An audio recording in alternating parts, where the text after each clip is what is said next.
Gouvernement, les nouvelles ambitions du colonel Assimi fait tomber des têtes. Pour plus d'informations sur ce sujet, retrouvez-nous après le générique. Mais avant de commencer, n'oubliez pas de vous abonner et d'activer la cloche de notification pour ne pas manquer nos prochaines vidéos. Bon visionnage.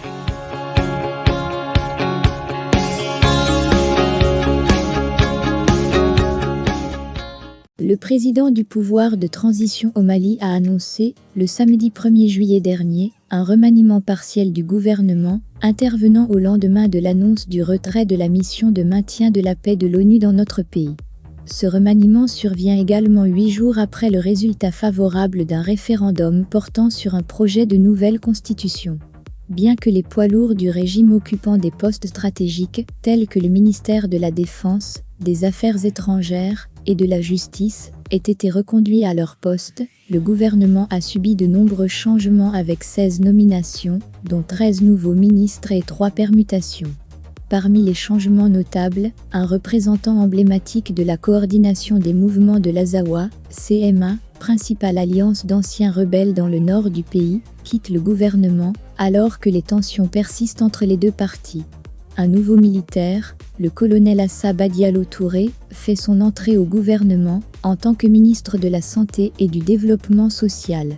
Jusqu'à sa nomination, elle occupait le poste de conseiller des œuvres sociales du président Assimi. Le référendum sur la nouvelle constitution a été largement soutenu par les militaires au pouvoir, bien que le vote ait été entravé dans de nombreuses localités du centre et du nord du pays, en raison de la crainte des attaques djihadistes ou de désaccords politiques.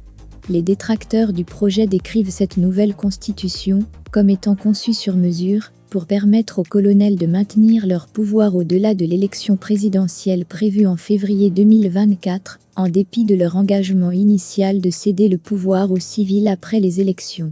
Ce référendum marque le premier scrutin depuis que les militaires ont pris le pouvoir en août 2020 et exercent depuis lors un contrôle quasi absolu dans le pays confronté au djihadisme et à une crise sécuritaire, politique et économique. Les militaires ont fait de la défense de la souveraineté nationale l'un de leurs principaux objectifs et ont décidé de mettre fin à la mission de maintien de la paix de l'ONU, tout en rompant leurs relations avec la France en 2021 pour se tourner politiquement et militairement vers la Russie.